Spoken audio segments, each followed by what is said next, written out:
Welcome to Life Esteem, a program committed to delivering information that's important to you and your community. Hello and welcome to Life Esteem. Always great to have you as a viewer. Hey, today we're going to talk with a dynamic young lady in our community by the name of Ft.Tawanda Brown. She has a master's degree in community psychology and she's setting the world on fire. Attempting to. Attempting to. Right. But you're starting your own agency as we begin to tape this program. So tell us all about it. Well, first and foremost, again, I'm Ft.Tawanda Brown. I am a successful ex-offender, which led me to become a community psychologist, a community advocate, an author, and the CEO of Guiding Light Agency, which is a consulting firm. Guiding Light Agency. Correct. All right. I like that. Yeah, isn't that nice? And as we're taping this, you're just beginning to launch out, is that correct? Correct. On March 17th, co-sponsoring is Vladimir with Sound Community Solutions. I will be launching my first publication, which is a self-help book. That's the genre. The title is How to Become a Better You by Utilizing the 3 R's. That's re-evaluating, relearning, and reinforcing. I'm also going to be officially launching my company, which again is a consulting firm. Bless you. Bless you. And our expertise is with business support services, and it's a variety of services that we offer under that umbrella. Okay, wonderful, wonderful. Sounds so powerful. You said that you're a New Yorker. Originally, yes. And what brought you to Central Pennsylvania and specifically Harrisburg? A little tad bit is in the book, and it will also be in my autobiography, but my mom told me I would be dead or in jail by the time I was 18, because that was the path I was living. Right. So that was motivation for me at the age of 18, literally, to move 2 states away to Pennsylvania. And my first ex-husband brought me to Carlisle, Pennsylvania. My second ex-husband brought me to Harrisburg. I hear you. And you know, when I first really understood that you were doing this working on this path was at a meeting of successful ex-offenders. Now, because we had seen each other before and met each other and that kind of thing, but I didn't even know your name, And so I was sitting and listening to you, and I thought, wow, you're really dropping some real knowledge on the folks, I thought. And so I was impressed. That's why we asked you to come on the show and everything. And especially when you said, well, I'm a community psychologist. So tell us what a community psychologist does, and what do you hope to do with your Guiding Light Agency? Well, community psychology is an interdisciplinary field. We deal with sociology, we deal with psychology, we deal with the economics. We deal with an array of different disciplines in order to incorporate betterment in the community or region.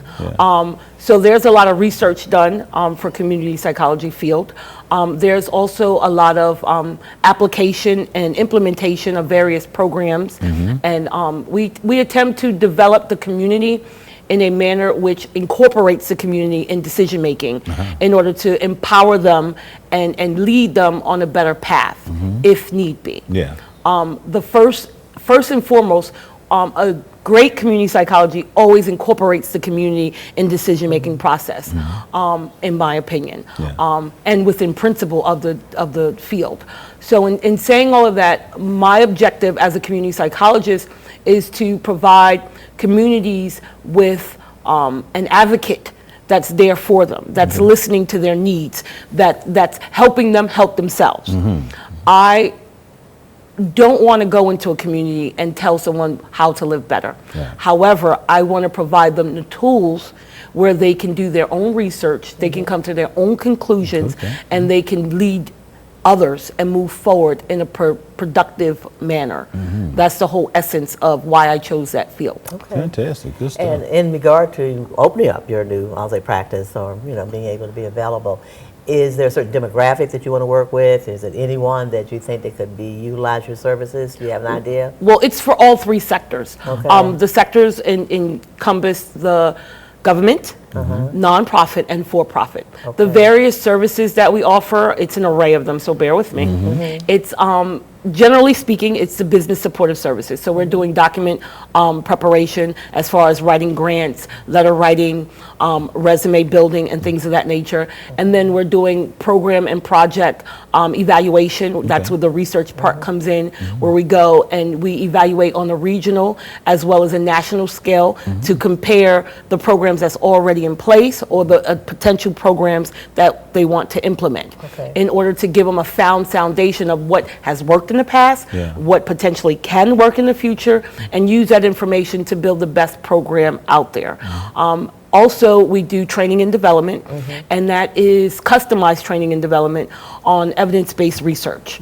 And saying that we would take whatever need you have, we would go and find the research pertaining to that need, and then we would customize the training for your purposes. Okay, all right. Fantastic, That's excellent. really good. And you tell us a little bit of your story and how you got to where you are now, because I think it's fascinating. And not only that, I think it would be inspirational to so many people who are on that path that they shouldn't be on, and they're wondering, can they get off of it? Tell them your story. First and foremost, anything is possible. Right. You need to have faith within yourself, and you need to have a support network that is functionable. So in saying all of that, and all this information is incorporated into my book, which will be out the end of June, Okay. the beginning of the summer. Well, it will be in print and available for sale. So saying that, I was a New Yorker. I was a street kid, started at the age of 13. So I did whatever was needed to survive. So I was in survival mode. I wasn't really focusing on a future. And my mom told me that I would be dead or in jail by the time I was 18. And when she said that, it didn't penetrate me until I was closer to 18. So when my first ex-husband migrated here to Pennsylvania, obviously we were broken up. I was still in Brooklyn with my family, my older cousins, which there was no real rules, regulations there because they were street adults too, instead of street kids. So in saying that, when he offered me the opportunity to start over and move here, I jumped on it. I said, I don't want to die and I don't want to go to jail, so let me migrate to Pennsylvania with you. And in doing that, I was awoken about my potential and what I could do. And this is what brought me to the what if stage. Okay. That's also in the book. The possibilities were endless because I wasn't dead and I wasn't in jail. So that relationship didn't work out and I became the old me. I went back to my old ways and I became a street person to survive because the relationship didn't work and I was out here with 2 children. So in doing that, I was incarcerated. And during the incarceration, prior to the incarceration, I started the relationship with my second ex-husband. And he supported me through that process. He actually took on the responsibility of my 2 daughters from my first marriage while I was incarcerated. That's rarely done. Yeah, that is. So in saying all of that, he provided me the support before my incarceration, during my incarceration, and after. So when I came home to a network of love and support on all 3 levels. So that gave me the leverage to actually move forward on this path that I'm on now. So I volunteered at SciTech, where I originally met you. And that's fresh out of jail. I was no more than a month out because I had no computer experience, and the receptionist there at the time gave me that opportunity to assist her and learn on the job. So the VP at the time, and that was Meg Connors, she asked me, did I want to make money? And I was like, of course I want to make money. She said, well, my fiance owns the UPS store down the road. I'm going to talk to him for you, and we're going to get you a job. So when I started working for Mr. Connors, he initiated a spark in me that wasn't there in a while. And he disclosed that I was too valuable and too smart to work for him for minimum wage. So he told me to go to college. All right. So he was the door that I needed to open in order to get back on this path. So he's been a support mentor all these years, since '04. So we're going on 12 years that he's been a support mentor. Fantastic. Now, prior to taping, you mentioned about riding your bike to get that GED. I said, I thought that was powerful. I like that. Well, as parents, sometimes we are hypocrites. We don't mean to be. It's not an intentional thing. We'll tell our children to do things that we haven't done or we're not willing to do. So in some aspects, my upbringing brought me to that fact. So what I did was, when I did come down here in '96 and got married in April and found out I was pregnant in May, the end of May, I actually enrolled into a GED program. So in doing that, we were in Carlisle. You don't have a car, you can't really get anywhere. So the bike was the next best thing. Yeah. So I actually rode my bike to get my GED. All right. And while I was in the program, and it was at the OIC in Carlisle. Okay. I love the OIC. Yeah. They're very supportive of our community. So while I was there, the instructor, Miss Weldon, she said, well, what are you going to do with this GED? I said, well, I'm going to be a doctor. She said, huh? I said, yes, I'm going to be a doctor one day. Now. Originally, it was a peds doctor Yeah. because I do love children and I Okay. still take care of them to this day. That didn't work out because I'm a felon now, so that wasn't an option. Okay. So I said another path where I can help the community and help children. So that's what led me to the community psychology. And you did all your work at Penn State? No, originally, I started actually from the bottom. I got the GED in 96, and then when I came home in 04, I actually enrolled in school in 06. Okay. So I waited a 2-year period because I had a newborn. I was pregnant while I was incarcerated. Okay. So I had a newborn and then my 2 children, so I wanted to take care of my family because this was innate in me, no pun intended. So I did that, and then that's when I went back to work, and Tom told me to go and get my degrees. So I started at HAC. Okay, great. Beautiful. Which is awesome. I Absolutely. love the psychology program. I love the support that I had there. I actually still have support from some of the staff there, like Dr. Doherty. She'll actually be facilitating my launch. Wonderful. I just shot her an email on Sunday, and she responded yesterday, and she said she would be honored to introduce me. Wonderful. Because she would be the only attendee that's had a decade or more with me. So she's more than willing to assist me to get to the next level. So Well, you've been support really is blessed, important. I mean, Yeah. so far with those individuals that recognized and appreciated your gifts and how to better utilize those. And that's one of the things I think when we have our returning citizens to really come to terms with where do I best fit? What can I do to give back? How can I serve? And I think that's one of the things you all talked about yesterday, if I understand correctly. Yeah, actually, we didn't really talk. I mean, she was just talking to the okay. organization and everything. All right. But I see what you mean in terms of the conversation within the group itself. Yes. Yes. Yes. And that was powerful. I thought Tim White, who was leading the group, really did some, pretty powerful stuff in Right. terms of addressing, like the one young man who brought the thing about working for minimum wage. He's like, really? And he went to the whole thing. That was funny.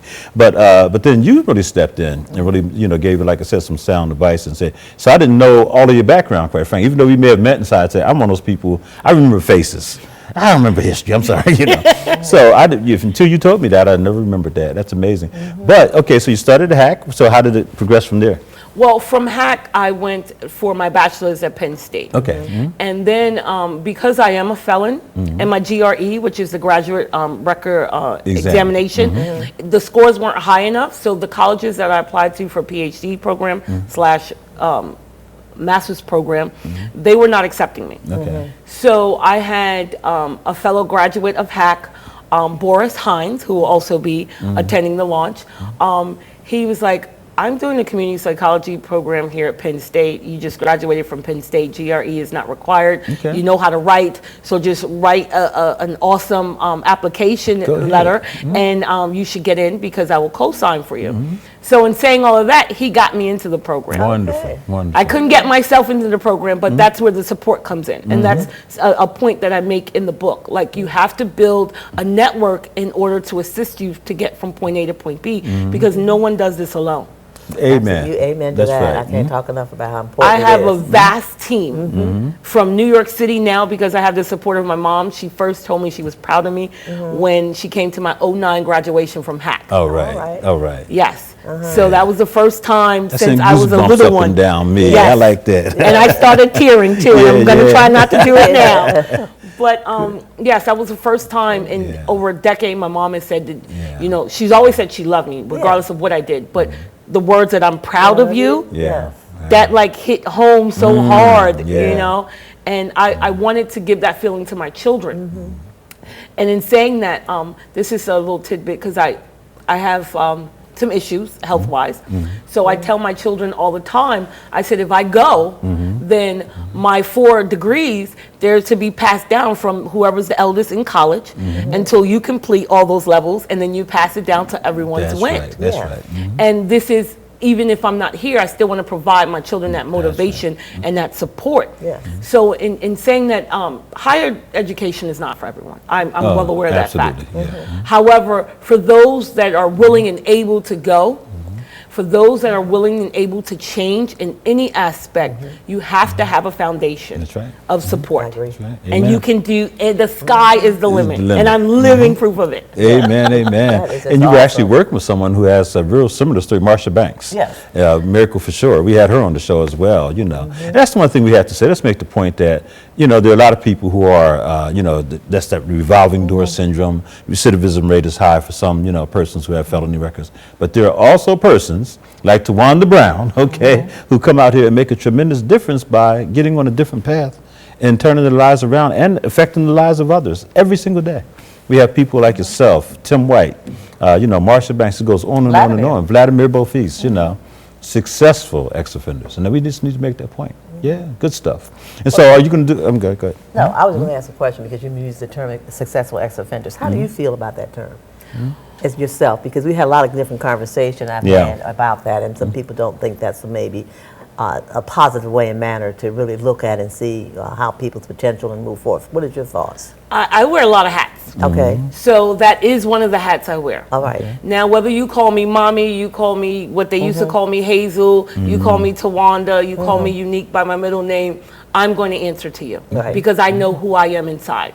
So regardless of the term that is used in reference to that situation, I'll take it because I take no offense to it because that's a scar that has healed and that's a scar that has motivated me and inspired me to be the person I am today. All right. Fantastic. Thank you. And there's some folks who would call them returning citizens, and they feel better saying that. But I agree with you. No matter what you call it, if you feel good about it, right, That's it. and you know who you are, that's powerful stuff. Because that's a personal thing, how you take a term or because everything is about perception. It really is. It really is. Yeah. Isn't that amazing? It certainly is. I had a guy one day, we were talking, and he said, yeah, people ask what you do. I don't know what you do. I just say he's a community activist. He's doing something in the community. And the way he said it, I don't mind being called a community activist, but the way he was saying it made it sound like, you know, I don't know what the heck he's doing. He ain't doing nothing. I said, wait a minute. That's how more Obama, they tried to say it about the president. Oh, he used to be a community activist. Oh, that's a powerful statement to me, you know. A community activist means something to me, but anyhow, it all depends on how it's being said. So let's talk about your company again, a little bit more about that, because there are people out there who I'm sure will benefit from the work that you're going to do or are doing. Well, originally I've been doing this work in the community for free, hence why I'm an expert now in the services that I provide. I am a member to many committees and organizations here in the Harrisburg region because this is where I reside. So in saying all of that, I figured that my time, talents, and treasures now need to be compensated monetarily because I do have a $144,000 debt to pay back for my 9 consecutive years of school. So in saying all of that, the services I'm offering, again, are available to all 3 sectors. And initially, I will be starting bids on the federal, state, and local level for contracts. And with certifications, I'm eligible for a small portion of these bids, as far as being a minority-owned business and a woman-owned business. And with those certifications, there's not a requirement for 3 years of revenue of IRS tax returns. You don't need those. And a lot of individuals are misinformed. And because I'm a researcher at heart, I mean, I've been in college 9 years straight. My thesis is 115 pages, and it took me 4 years to complete. So in saying all of that, I use the information that I find in order to assist those that need help, because misinformation or half of the information or not knowing the information at all won't get you where you need to be. And again, that's in the book as well. Let me ask you this, because you mentioned certification and you're talking about business certification, right? Well, I'm talking about business-owned certifications. Business-owned certifications. And so many people are afraid of those. They say, oh, the process is too difficult. Tell us a little bit about that. Maybe everybody watching this program that's where my company comes in. What I would be willing to do is consult with an individual or organization and find out what their needs are. And then with that information, the original intake will provide me the information I can insert into the application process, and I can take care of all of that for them, because not everyone is inept to do the paperwork because it's tedious. Yes. And it's time consuming, and it's sometimes confusion with understanding the lingo of the document. That's right. But because I've been doing this for so long, I can decipher it without even being an attorney. And I have one to reference if need be regarding some documents to get the process done without the stress of them having to do it. 501c3s, are you into that too? You would do that as well? Originally, it's kind of funny how I met Vladimir. Patty Kim was walking around before she was elected, and I was disclosing my desire to initiate a 501c3. So in that, I had a conversation with her and the staff that she was walking around with. So in saying all that, I was referred to Vladimir to get my 501c3 established. So 501c3 That's right. established. Let me correct myself. So in saying all of that, I did my bylaws, I did my other contract information, and I had my board, I had everything together. So I go to I schedule a meeting with Vladimir, I go to his office, I say, these are the things I have, what can you help me with? He's like, everything that you already done? Like, that's what I do. So the only thing I can help you with is processing the application, which I'm going to put a fee on it. And I was like, well, I can do that myself. So in saying all that, he was impressed by the time, effort, and energy I put into that. And then from that day forth, he's became my mentor. He's the one that got me into the Successful Ex-Offenders Mentoring Committee. And the relationship that I've built thus far have empowered me to move forward in this process of launching both the book and the company simultaneously. So you're a for-profit company as opposed to a nonprofit for the sole purpose of paying back the debt. As a nonprofit organization, you are at the mercy of your board. That's right. And your board can kick you out at any time. Yes, they can. So in saying all that, all the effort and energy that I've put and the years I've put into acquiring this business and building this business, I don't want someone to be able to just take it away from me. No, absolutely not. So, and we've seen that happen. Yes. So therefore, I decided to be a for-profit business. Absolutely. Yes. Well, you have more control over what Yes. takes place and happens and the choices and decisions you make. Exactly. And I'm with you, okay? You don't see yourself doing individual counseling so much with people, let's say other successful ex-offenders that are coming out, or do you see yourself more as a researcher or a combination of the two? I'm a multitasker. So in saying that, I will always give my time to the community within reason. So I will leave myself available to those that need help. For instance, I'm referring back to the book. In the last segment of the book, I provide my email address. Not my telephone number, but my email address. And this is my personal email address where I will hold individuals accountable and I will give them more insight into the context of the book. So I'm not leaving myself just available to the individuals in my community, but to my readers as well. Because I think investing back into those that invest in you is really important. It's pertinent in the process of aiding and mentoring, because I may learn things from my mentee that I didn't know, and vice versa. That's the whole point of the situation. It's not one-sided. So I will always give back to the community. Fantastic. I've done it since I've been here. I remember reading a fascinating research piece where it talked about a graduate school, it's Harvard in fact, and there were a number of people who came into Harvard in the graduate programs that were, just fast-tracked. I mean, they would come from the best families. They had all the money in the world. They were doing great academically in high school, college, and now here they are in graduate school. But he tracked them like 5 and 10 years out.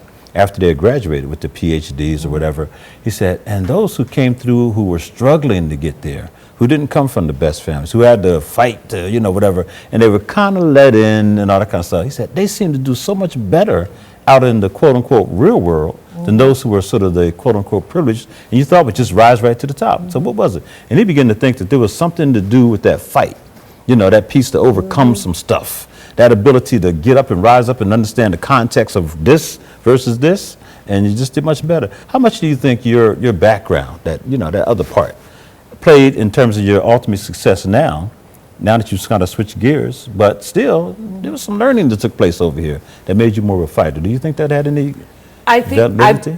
wholeheartedly, I believe it had a lot to do with it. Me being a street kid to a street adult to now all the other hats I wear, it gives me a double perspective. So I don't just have academia behind me, I have the community behind me with all my experiences and testimonies. So in saying that, when I'm dealing with any population, I'm at ease. Whether I'm standing on the corner in the slumbers or whether I'm sitting in the boardroom, I feel comfortable and I'm at ease. And if you don't have that combination of a background, it's more difficult to adjust to your opposing arena.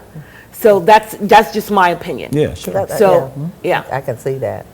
Absolutely. And not that we're advocating that you go out and jump in the street life or anything No, like that. no, of course. However, not. if you come out of that, let's not devalue, that process of overcoming. But I think what you're saying is I think there's more of an appreciation for obtaining, Sure. and being able to go through those trials and respecting what that already had been for you. And where if you've never had any sort of experience or exposure in that way, you're little not as well to appreciate or respect or give the same type of commitment to that journey. And you're not apt to see a tsunami every time the least little thing happens. Thank you. The least little problem goes on and you falling apart. Well, you look at that like, what? That's not a problem. Exactly. And this goes back to something Tim White had said in one of the successful ex-offenders meeting.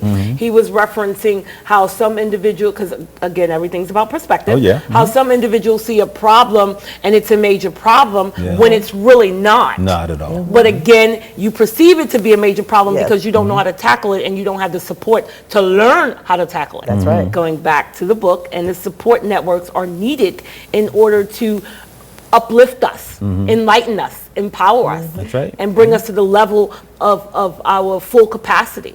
We need that support. Without that support, you're going to crumble. You need a foundation for anything. Okay. They say it takes teamwork to make your dream work. I always love that little phrase there. Now, by the way, we keep mentioning this book. Have you titled it yet? Yes. Okay. How to Become a Better You by utilizing the 3 R's. You did say that. Yes. Reevaluating, relearning, and reinforcing. Okay, fantastic. Yes. So we're going to run out of time very quickly. Give us some contact information. Anyone that's interested in talking with you, know more about your book, your business, how can we reach you?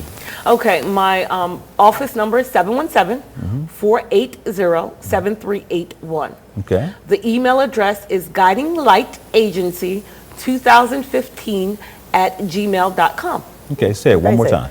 guidinglightagency2015@gmail.com. Okay. It's the company's name, the year it was established in 2015 @gmail.com. Fantastic. I always ask people to repeat it because people always say, oh, they said it so fast, I wasn't able to write it down. So now you got it, right? But anyhow, well, Tawanda Brown, thank you so much for coming on. Fascinating journey, a tremendous asset to our community, and I know that you're going to continue to do the great work that you're doing. And so thanks so much for coming on. And then you came on at the last minute, too. I happened to see her at the meeting just like yesterday when we started taping this. I was really impressed with what you had to say and what you were doing. So again, best of luck to you and everything. Thank you. I was told by a friend of mine after we met that the pieces were already there for the puzzle. I just didn't see them. And yesterday you provided that light for me, so I saw all the pieces coming together. Fantastic. Well, I want to thank you so much, and I want to thank you too for watching this program called Life Esteem. Hope to see you here next time when we do a taping. We'll bring you some fascinating guests, I'm sure, and hope that you have yourself a blessed day as always, and be a blessing to someone else. Goodbye.